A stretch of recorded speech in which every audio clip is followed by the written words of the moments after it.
Hello, everybody. My name is Ricardo Pinto. Today I'll be accompanied by Joan Nicolo and Hunter Murphy for our presentation on professional individual sports.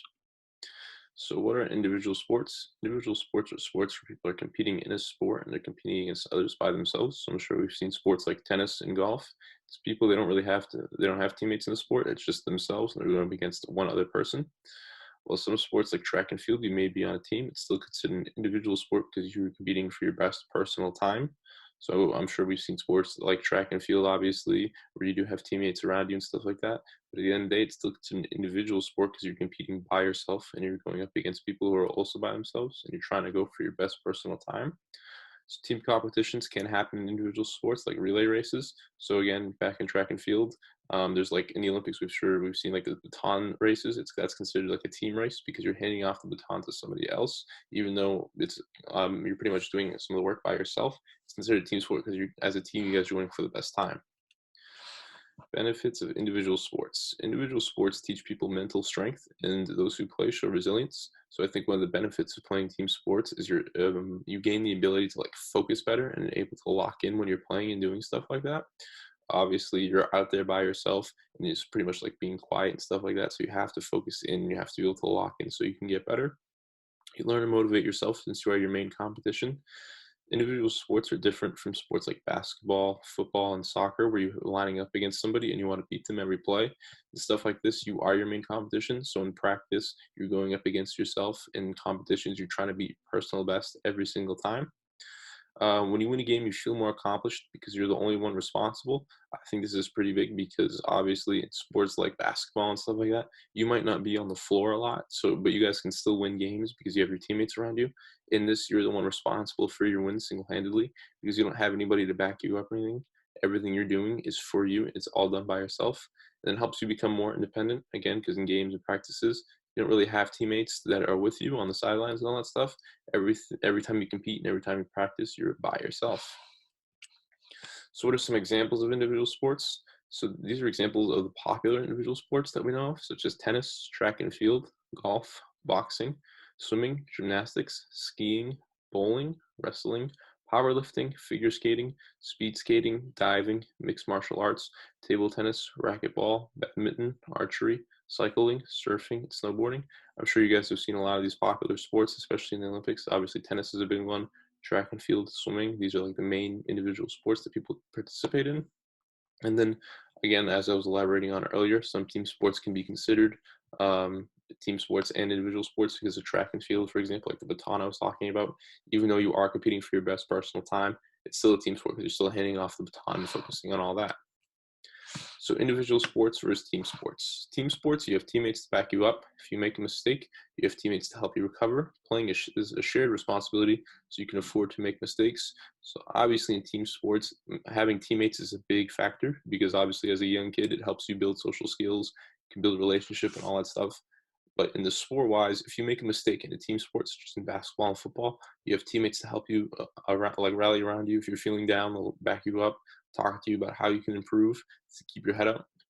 In games, if you make a mistake, obviously they're there to help you get back in the game. If you like miss a play or something like that, they're there to still in the play. They can keep the team still going.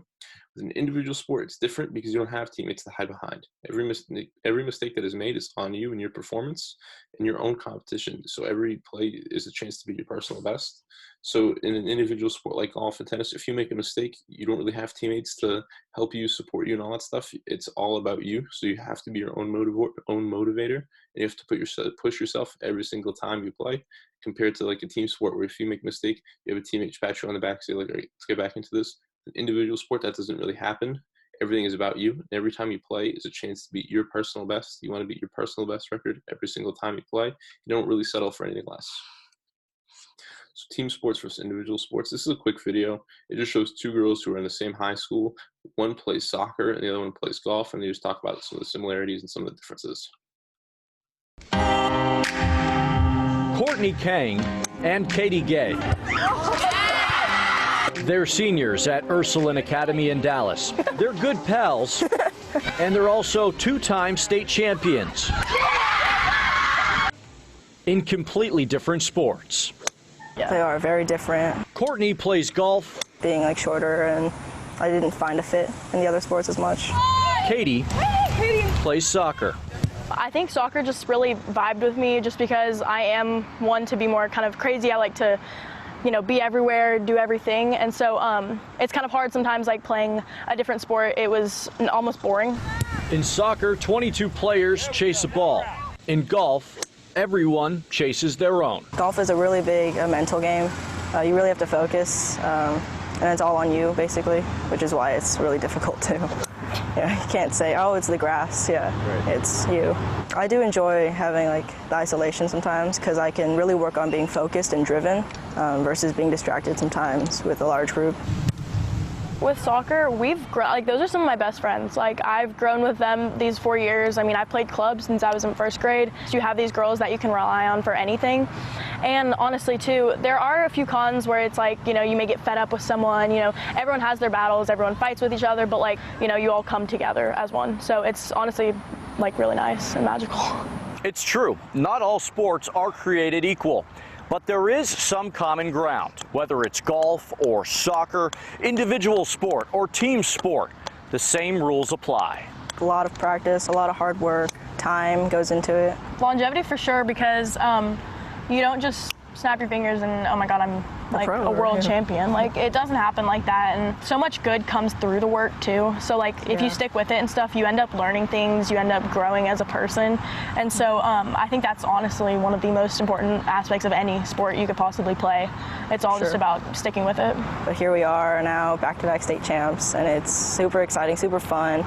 In Dallas. And I wouldn't trade it for the world. I'm Jonah Javad.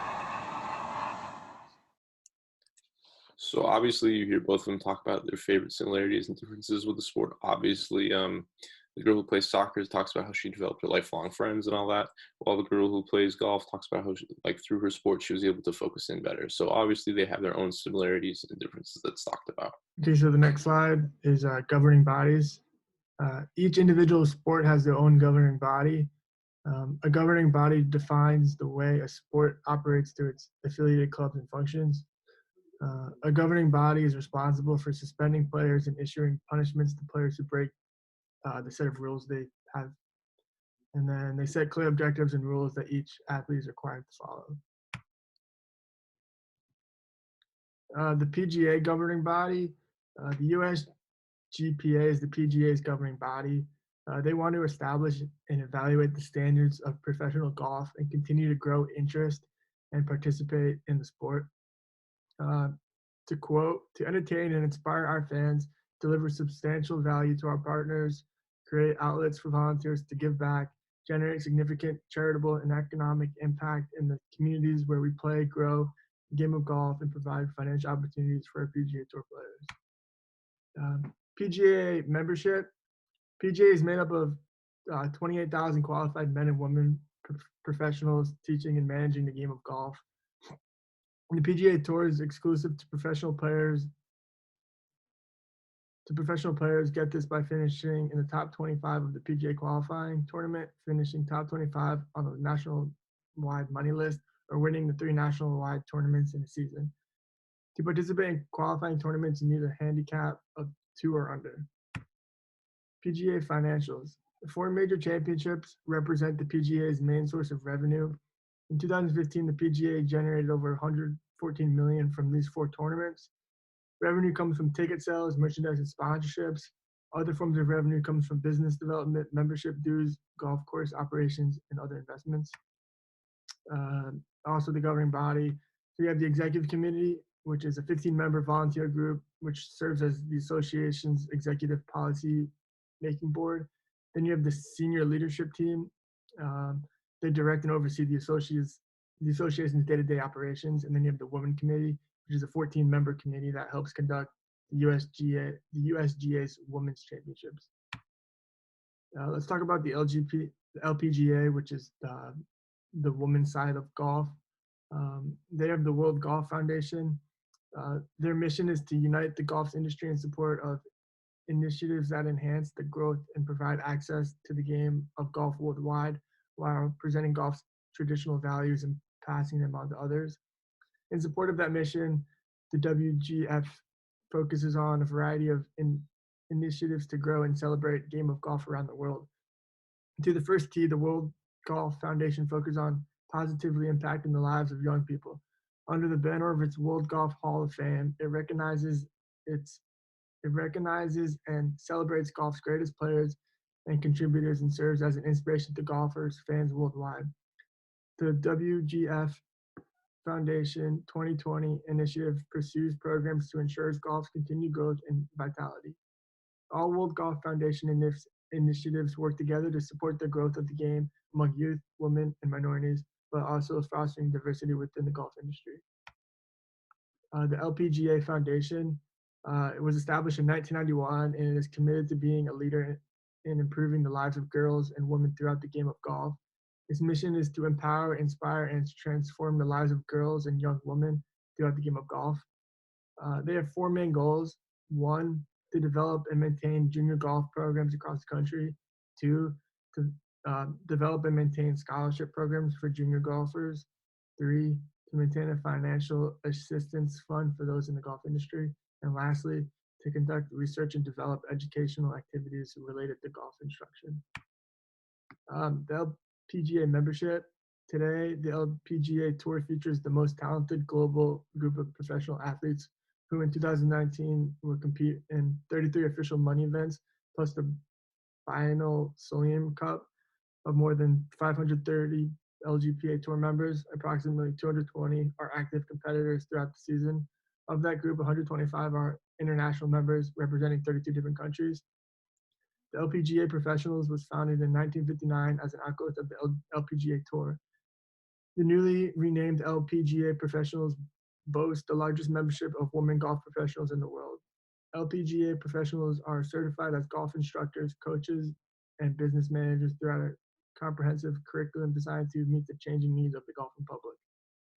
More than 1,800 strong LPGA professionals are dedicated to the advancement of golf and serve throughout the golf industry as head professionals, assistant professionals, teaching professionals, directors of golf, owners of golf schools and facilities, golf administrators, college and high school coaches, and more.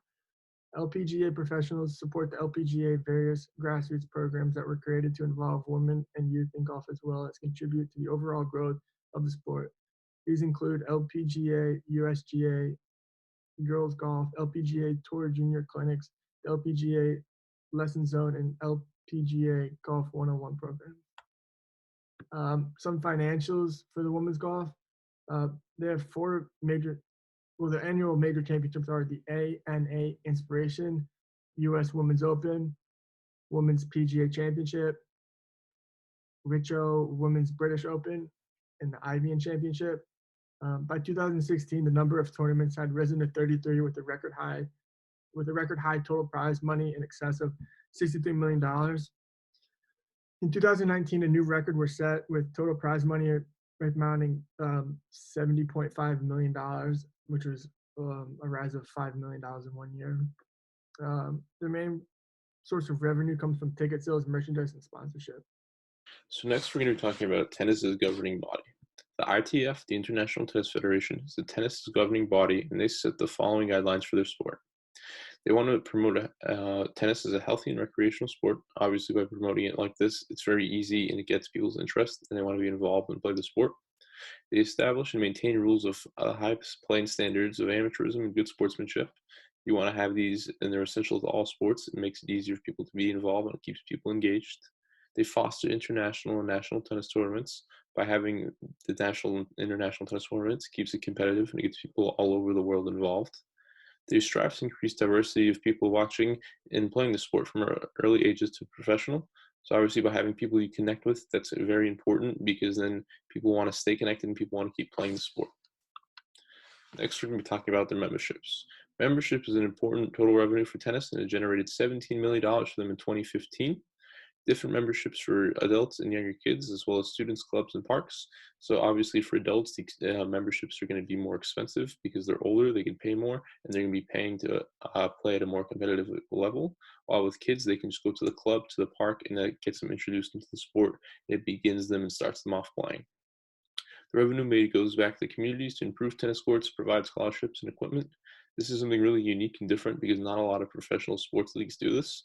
Obviously, by getting this revenue and giving it back to communities, providing scholarships, improving tennis courts, and providing equipment, tennis is an expensive sport. So by doing this stuff, it makes people appreciate all the stuff that tennis is doing for them, and it keeps them involved and keeps them wanting to keep playing.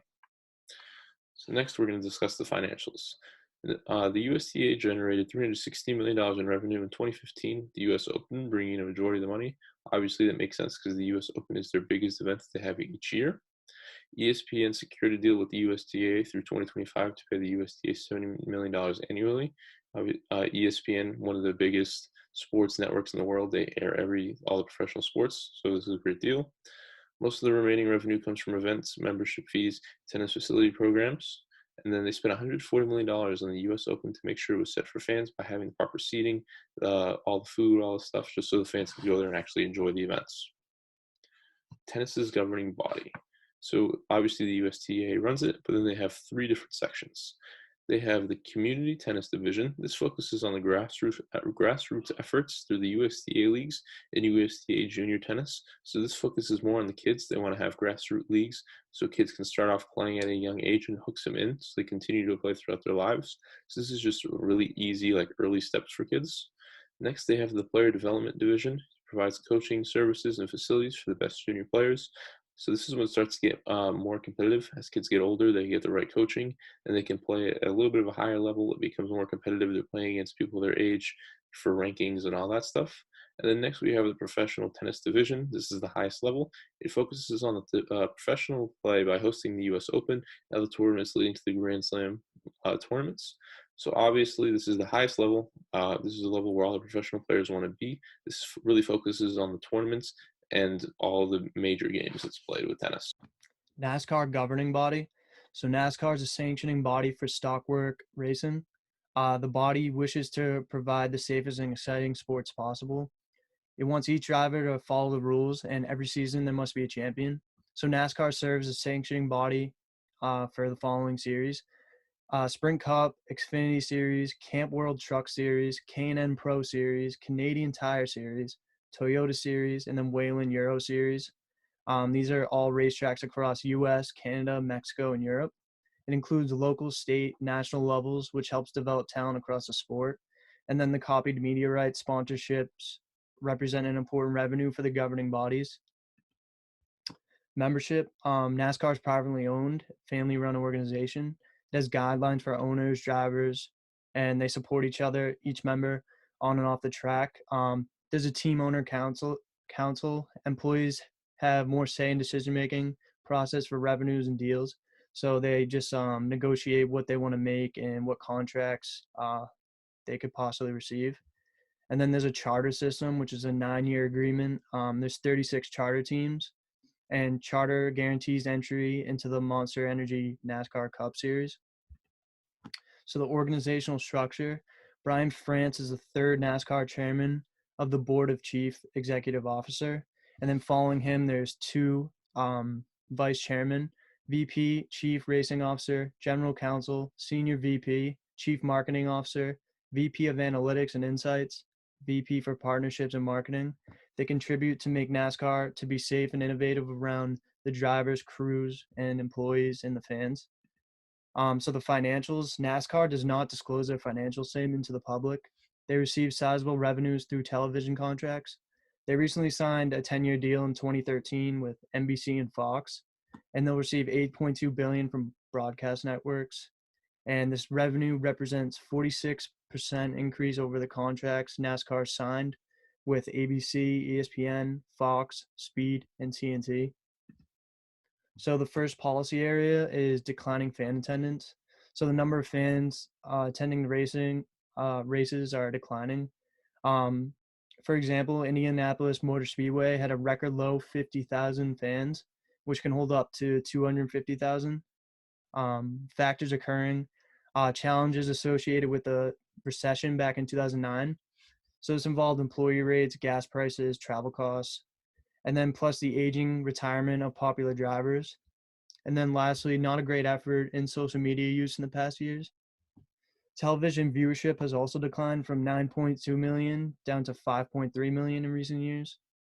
And then NASCAR must work to ensure it can deliver its fans deliver it to its business partners. Reaching different demographics is the next one. So NASCAR fanship has decreased 15%, 115 million to 98 million. No other sport has seen this before in recent years. Fans are trending older at a mean of 48 years, one of the oldest fan bases in professional sports.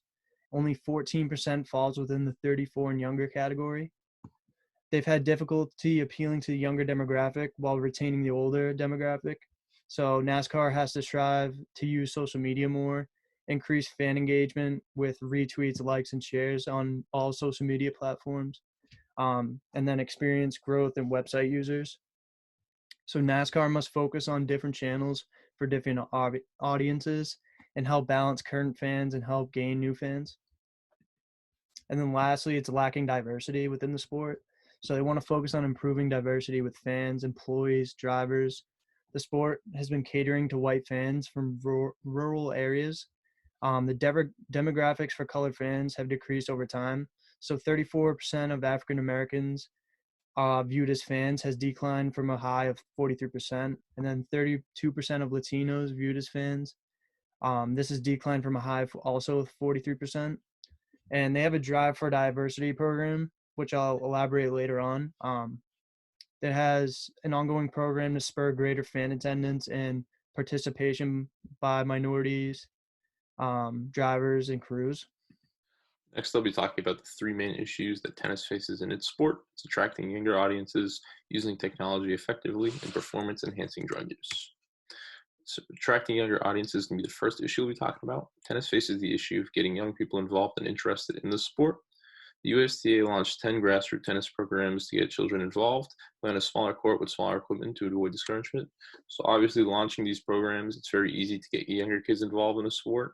A sport where they're not going to face much discouragement to start is huge because it's easier for them to just pick up and go. While playing on a smaller court, it's just easy to get the ball over the net. While if they're playing on an actual official size court, they might face discouragement by constantly hitting the ball into the net. So starting off something like this is much easier and easier for kids to get involved in the sport and want to play. USTA uses college campaigns to get more people involved in the sport. Obviously, by having these college campaigns, college kids are always looking for intramural sports to play or something to do. By targeting college kids, it's very easy to get more people involved in the sport. And by getting these kids to start at a young age is huge because they're more likely to play throughout their lifetime. 670 colleges and over 40,000 students across the country participate in the USTA-promoted recreational programs. So obviously, these numbers for starting is huge because 670 colleges across the country, just to start is great. Obviously, as this continues to expand, more people will be involved and more people are going to start playing tennis at a younger age. Next, we have using technology effectively. The USDA recognizes how important technology is. I think technology is one of the most important things in the world right now. Everybody's constantly on their phones, going through social media, so people find out about the news and stuff like that. So technology is very big. The USDA has 140,000 likes on Facebook. A Twitter account has 225,000 followers. The YouTube channel has 8,000 subscribers, and that's the lowest compared to any other sport. Compare this to the NBA and NFL, obviously the tennis doesn't stand, but I think that's kind of extreme due to the fact that NBA and NFL are constantly watched. Comparing this to something at a lower level like the MLS, like Major League Soccer in the United States, kind of makes more sense, but even then, it's still, tennis doesn't stand. MLS has a lot more likes on Facebook, a lot more Twitter followers, a lot more YouTube subscribers. It's just so low compared to any other sports league. And the USTA knows they have these issues connecting with fans through social media, and they're trying to find a way to fix this. I think if you can connect with fans on social media at a very young age, it's huge because then they're more likely to follow it throughout their lifetime and stick with it and look through, find ways to get involved and stuff like that. Lastly, performance-enhancing drug use. Tennis is used using silent bans on players, so players can be banned and the media won't know. So if a player has some drug use issue, something like that, they could just suspend a player at first, and they wouldn't announce a reason at all, and the media would be confused as to what's going on, but they wouldn't really know the exact reason. So silent bans have been removed to increase transparency and emphasize ITF's desire to improve tennis's reputation. I think this is huge because beforehand, a top player could get suspended, and obviously, they would be upset, but obviously the reputation is still kind of staying pat because nobody really knows. But by now getting rid of silent bans, not only is you can't play for X amount of time, but your reputation also takes a hit too because now that's tagged onto your title. Obviously, nobody wants that issue. So, for example, Maria Sharapova, she was suspended 2 years. She tested positive with a banned substance. So beforehand, before they could just issue her a silent ban, so nobody would really know about it. People would just be confused. But obviously, with the silent ban being lifted and this becoming popular news, she was obviously ashamed and embarrassed and all that stuff. And this hits home to players more than rather just being banned and having nobody know. So golf has three main issues. One, PGA Tour media rights. Two, attracting younger audiences. And three, the Olympic qualification system. With media rights, the PGA Tour has a deal with CBS and NBC through 2021. In 2018, the tour can open the contract to modify or terminate it early. The Golf Channel also has a deal through 2021, but doesn't have the option to modify. As 2018 approaches, the tour can consider signing with ESPN, Fox, or Turner Sports. Media rights represents a significant amount of the PGA's funding. This next media deal will impact the amount of money players will make. Attracting younger audiences. Golf typically appeals to older audiences, and the PGA recognizes this, and they want to attract younger audiences. PGA is creating interactive websites and apps so younger fans can interact with the sports at the Masters. Posting information and highlights about the athletes on Facebook and Twitter. And lastly, the PGA Tour's charities are also finding more ways to interact with younger fans. Finally, the Olympic qualification. Golf returned to the Olympics in 2016 for the first time since 1904. 60 players competed over 72 holes. Regardless of players' ranking, no more than 4 players are allowed to compete for one country. Since there's a limitation of 4 athletes per country, some of the best players can't compete. The 60-player limit creates a challenge for athletes that wanted to compete. The format is also criticized since it limits players' ability to compete in the events. Surfing in Australia. This was formed in 1963, and it represents one of 97 member countries of the International Surfing Association. It was established to develop and support surfing in Australia, as well as targeting youth to get them more involved in the sport. It was recognized by the Australian Olympic Committee, and the mission is to create a happier and healthier Australia through surfing. So surfing in the Olympics, this summer, actually in 2020, they were going to make their debut. Efforts made by the ISA and President Fernando Aguirre made it happen.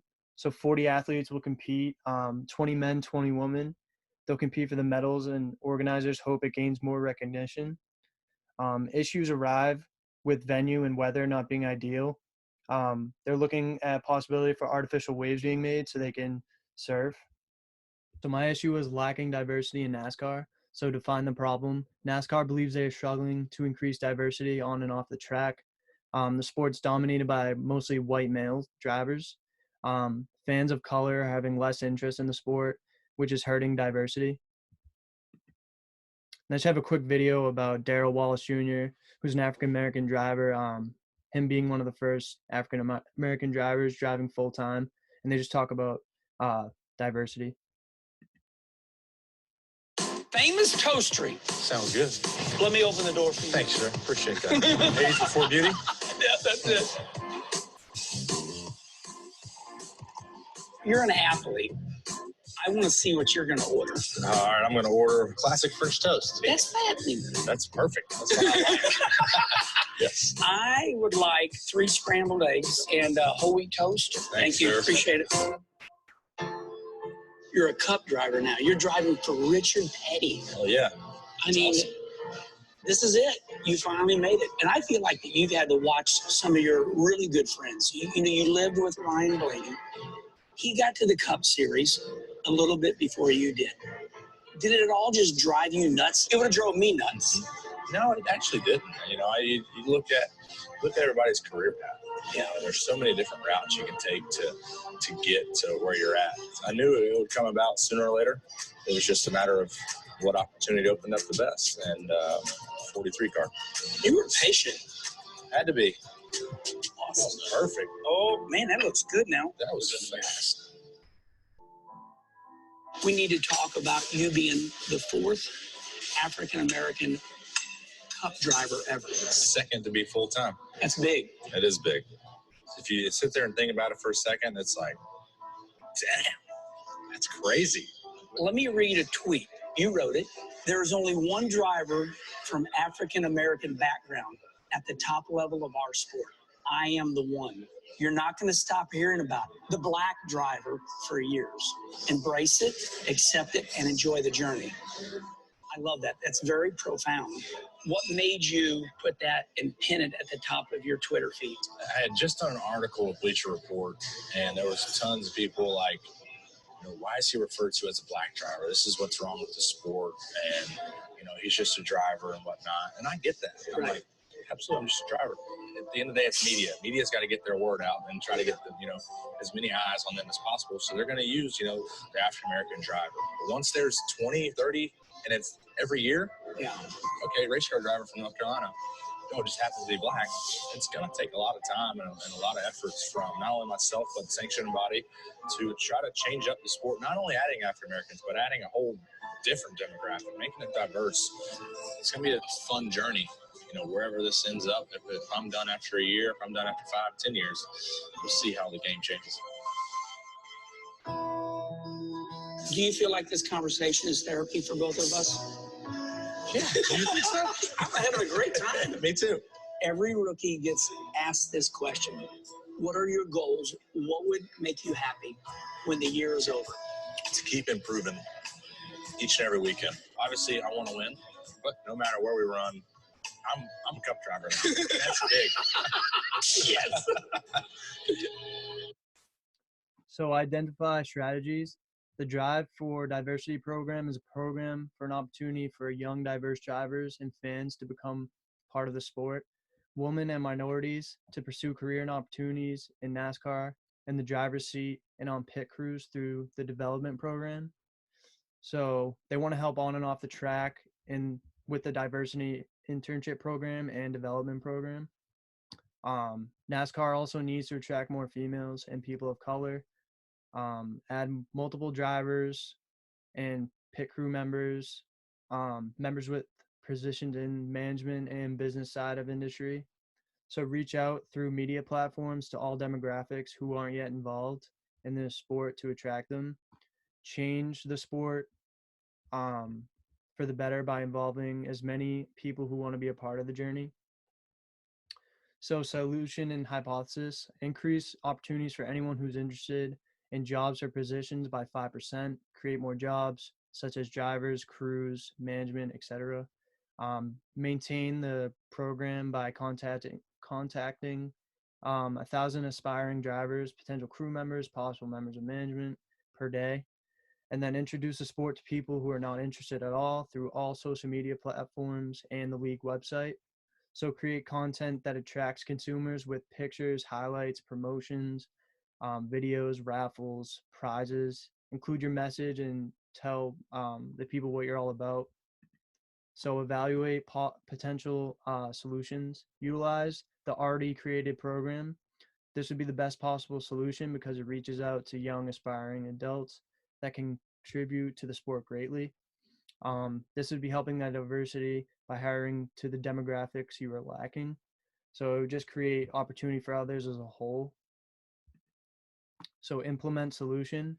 After evaluating the potential solutions to the main issue, you give an effort to reach out to the candidates who are looking for jobs and who want to be a part of the sport. Try to hire several people from different demographics to increase the diversity throughout the business and sport. So NASCAR management will review the resumes and cover letters for possible candidates and eventually hire some of them that think they'll fit best with the sport for the upcoming season in 2021. This would be the most efficient way to resolve the current issue and be effective as soon as possible. So evaluate outcome. This solution would create opportunity for bigger and more diverse sport. This includes overall jobs within the sport. The fan base would grow and people would be more interested in tuning into NASCAR overall if they see changes within the sport. This would mainly increase interest from different demographics, as said before. It would show NASCAR is open to change and they can adapt to any new ideas and changes within the industry. And lastly, it shows a serious effort on NASCAR's side, and people would view the sport differently than ever before.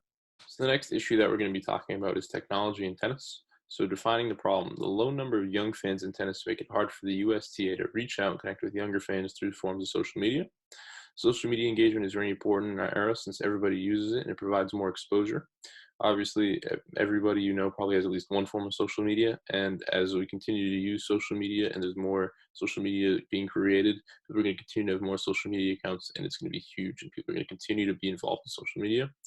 Studies show 23% of kids whose age range between 8 and 12 have social media, and kids whose age range between 13 and 18, 80% of them have social media. So obviously, starting off at a young age with social media, it shows that kids are already having exposure to it, they're used to it, and as they get older, they're going to continue to use social media and have more forms of social media. So this is a quick video. It's just going to talk about how social media is being involved in sports and how it's changing how sports is.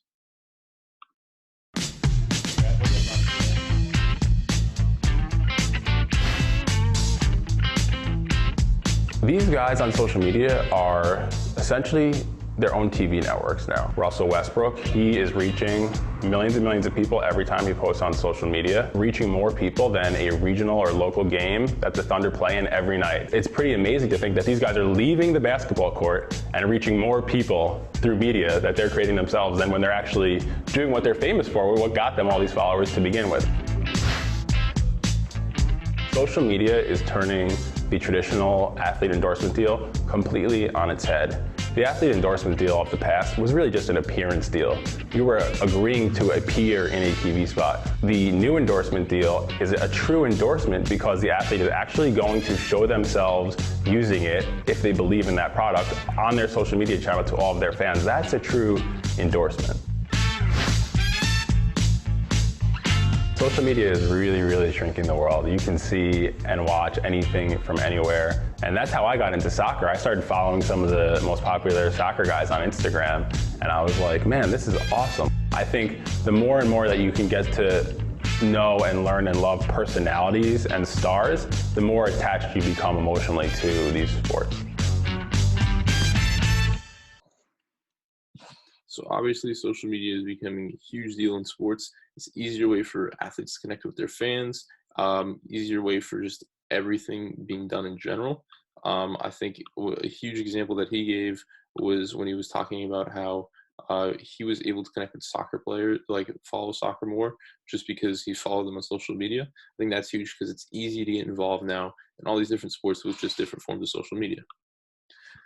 So going back to the issue, looking over the USTA social media account, there was a few things I noticed about the content that they uploaded compared to a lot of the other sports leagues that I follow, like NBA, NFL on social media. So they upload clips of historical matches that have been played, scores of matches going on, and a team of the week post and player quotes. So they'll post popular historical matches that have happened in the past, games that are going on that keep you up to date with scores and all that stuff. A team of the week posts that focuses either on like a college team or a high school team and their performance from that week, and different player quotes from Nadal to Serena Williams, all that stuff. So the strategies that I would have for them would be a little bit different than what they're currently doing. So the strategies that I would have would be to promote popular matches with the most popular tennis players, so fans will want to tune in. So I feel like if they post content that's focused on somebody like Serena Williams, saying that name gets you to think about tennis, let alone. So I feel like if you're posting popular matches and like information about like games that like household tennis players are involved in, more people are going to be inclined to tune in. Like games like Serena and versus her sister Venus, stuff like that is going to get more people to tune in compared to just a regular match. Since COVID-19 prevents people from playing workout videos, it would help, and it would help you sharpen people's skills. I'm sure you guys have seen it. I know like the Celtics have done it. They'll post like at-home workout videos. The trainers will post stuff. Players will post just simple drills and stuff like that. I think that's a good start and a way to get people involved, especially kids now that they're home. They don't really have much to do and they want to be active. So by just having these little like at-home workout videos, it gets kids more involved in the sport, and they're going to want to play it and be involved at a young age.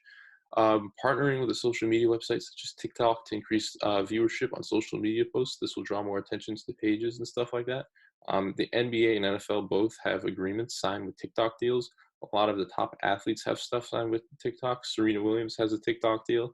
So I think with so many people now using TikTok and just going through TikTok, having a deal with a popular social media platform, it gets people to see your content more. Having something with tennis and the most popular social media platform more people would be seeing tennis, more people would get interested in the sport. So my solution hypothesis. My first solution is posting the at-home workout videos so fans can learn about the sport and be involved. Tennis lessons can be expensive, so having a free at-home workout video gets kids interested at a young age. I think this is one easy way to do it. Just obviously kids want to be involved, but tennis lessons do get really expensive. So just by having simple stuff that kids can do at home, it gets them involved and interested in the sport at a young age. So when things get better, they might want to go to tennis court and be involved and start playing the sport. And then obviously becoming a fan and getting more involved in the sport at a young age, even if they don't want to continue to play it, at least they'll be interested in the sport, become a fan of it, and they'll be more inclined to tune in and watch games. My second solution was partner with a social media platform and produce more content to attract attention to your page. Partnering with social media platforms will attract more attention to your social media pages. More people are going to have eyes on the page. More people are going to see what you're posting. It's going to keep people interested. And obviously, with more people looking at your social media pages, you can promote popular matches, and this will increase viewership. And this will definitely bring in more fans. Obviously, having more viewership and on matches and stuff like that brings in more revenue, and it keeps more people interested in the games and what's going on. Evaluation of potential solutions. So with the history portion, smaller sports leagues like the MLS and Major League Gaming have strong social media accounts, and they really connect with Generation Z. I think it's important to focus on these smaller sports leagues like the MLS and Major League Gaming because they're more in the same social media like followers and stuff like that as tennis compared to the NBA and NFL. It's just very hard to compare them since they already have so many followers. So the MLS has been uploading content that shows their star players working out with their kids. They also have videos of players doing at-home workouts videos so fans can participate. The MLG social media account posts interactions with star players and highlights from their games. The USTA has been having their popular players interact with fans and stuff like that through social media. So I think stuff like this would be great for tennis to do because by having popular players having some form of social media interaction with their fans, more people would feel like touched by that. More people are going to want to be involved in the sport and watch the sport. My logic and reasoning. The reasoning for this is to increase fan viewership and get fans to interact with the sport. By creating videos, fans get to learn about possible games, interact with tennis stars. By creating workout videos, fans get to see what it's like to train as a tennis player. Fans get to try out the sport and see if it's something that interests them. They create lifelong fans and boost viewership. So obviously, like I touched on earlier, having these at-home workout videos is something easy and simple, and it just gets fans more involved at a young age. Along with the social media stuff, if fans can interact with their favorite players and see what their favorite players are doing, they're going to kind of want to be like them and start getting involved in playing in the game. Feasibility of solution. Both options, as I said, were feasible, but I feel like this more successful option is going to be option number 2.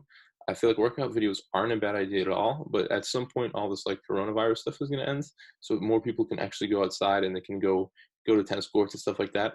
So having the workout videos aren't bad, but over a few months and stuff like that, it's not going to be as important.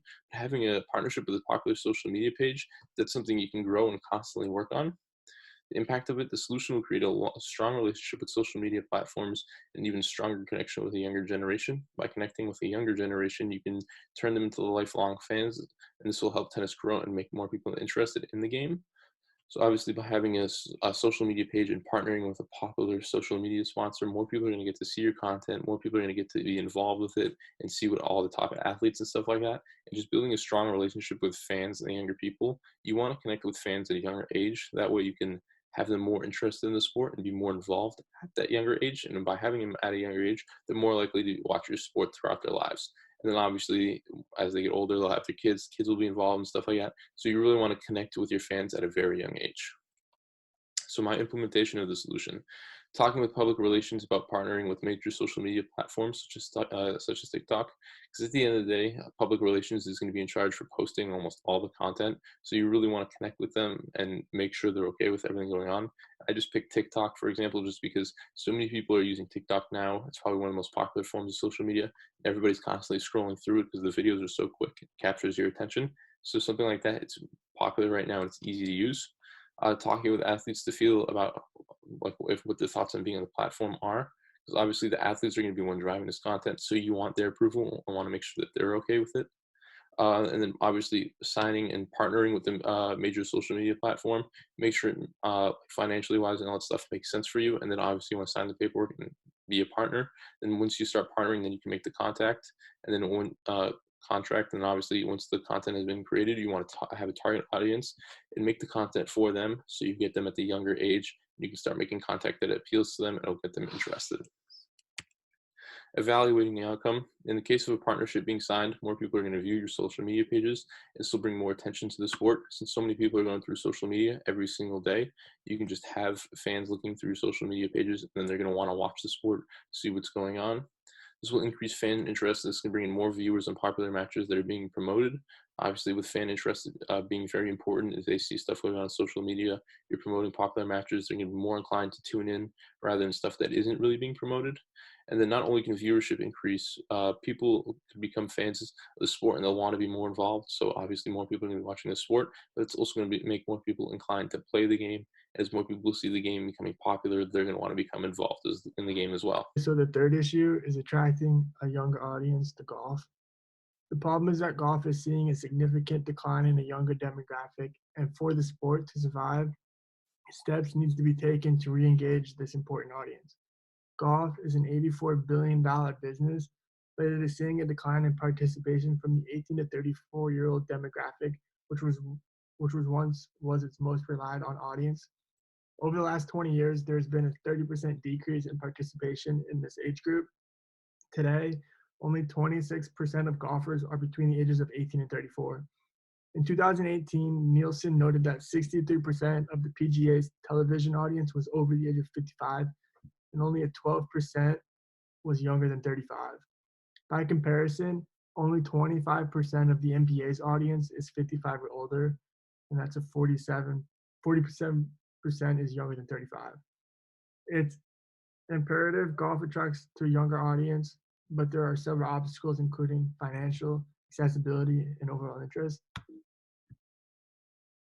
A prime example of this decline can be seen in Kanawha County in West Virginia, where the cost of golf has made it inaccessible for many younger people.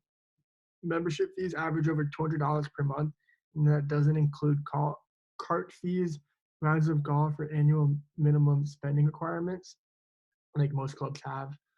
When also factoring in the cost of golf equipment such as clubs, balls, and shoes, it makes it even more difficult for younger people to participate. Jeff Hutchinson, who's the executive director of golf at Kanawha County Parks and Recreation, said, "Golf is in a difficult place, and it has been for the last 5 or 6 years. We still have some avid players, people that just love it, but you just don't see that many younger people playing anymore unless their parents are playing or their parents pay for them, basically." I already did that. Identify strategies. In Kanawha County, West Virginia, they focus on donating equipment by starting a Drive for Equipment campaign, including reaching out to professional players and golf equipment manufacturers for the support. Develop opportunities for enhanced digital engagement through the creation of creative content, utilization of influencers, and implementation of gaming, while also allowing shorter play rather than the typical 9 to 19 holes. It's not just about playing, but interest and engagement through events and broadcasts. If people in Kanawha County aren't playing, let's engage them in other ways through the game of golf. Overhaul fan experience to encourage participation at events, enhance of social gatherings involving golf in Kanawha County. And later I have 2 videos that will be great examples to showing this. Solution and hypotheses. Solution 1, create a community of representatives from the 4 governing bodies of golf to focus on increasing participation and consumption of golf by a younger demographic. Increase bandwidth by everyone focus on growth of the game through each individual governing body, with Kanawha County being the pilot program. Solution 2, develop think tank of representatives in scholastic technology, Kanawha County community leaders, and golf manufacturers to work together in growing interest in golf in Kanawha. By engaging outside groups, opportunity to identify innovative solutions to increasing golf consumption by a younger demographic. Evaluation of potential solutions. History.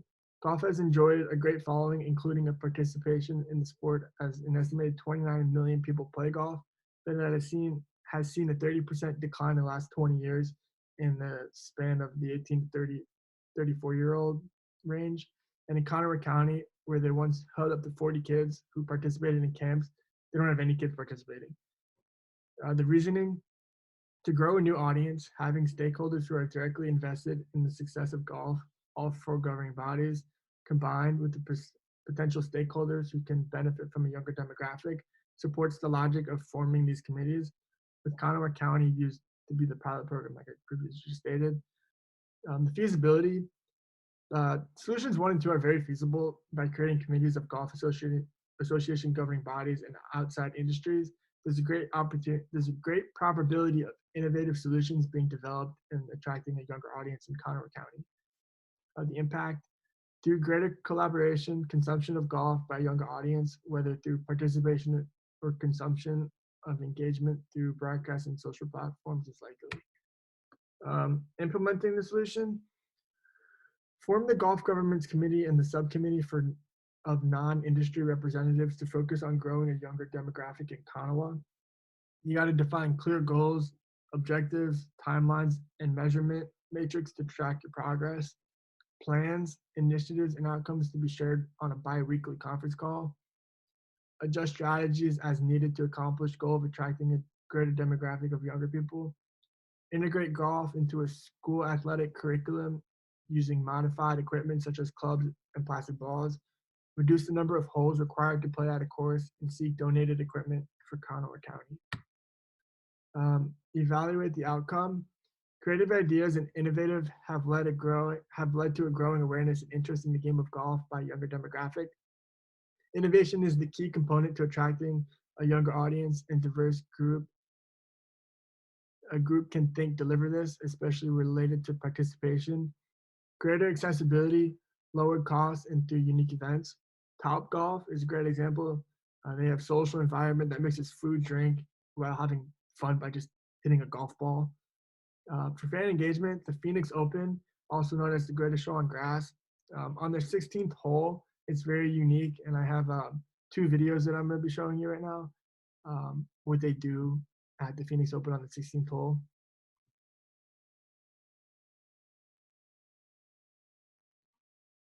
So Lit Mobile just sent me this solar wireless battery pack. I'm excited. Let's see what's inside. I really like.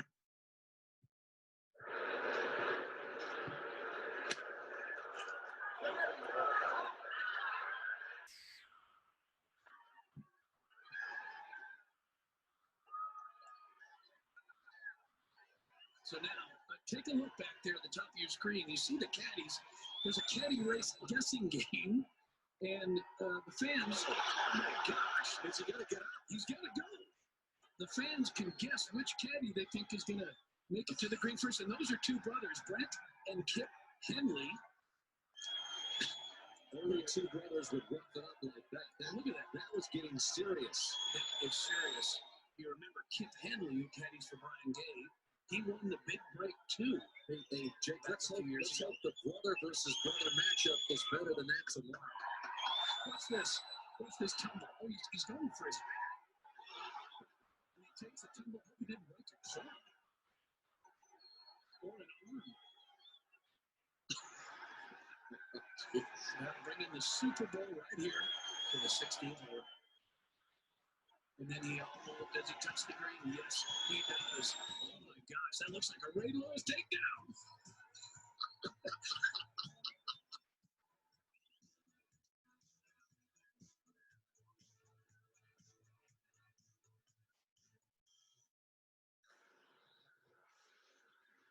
And then this second video is from a player perspective of the Phoenix Open on the 16th hole, which is very unique. So you just saw the caddies messing around on the 16th hole. So this is a player's own experience. So I'm going to show you this. Enjoy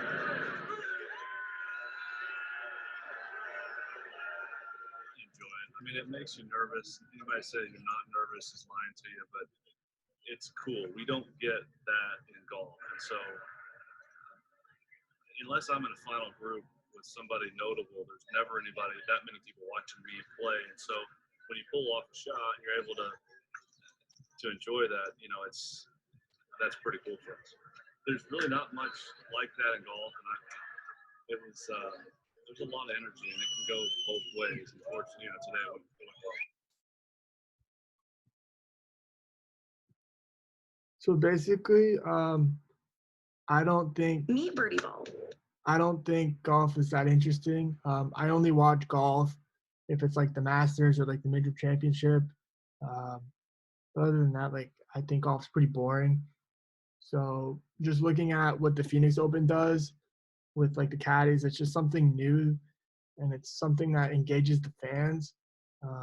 Golf is typically known as like a high class sport. Like usually people that are rich play it, and I think the golf governing body should just consider like maybe you heard what the player said. Like he says it's new and unique. I get like how like adding different solutions can like be either good or bad, but like from just watching that video, like I would tune into golf if I saw that. And but yeah. Thank you. And then these are our sources.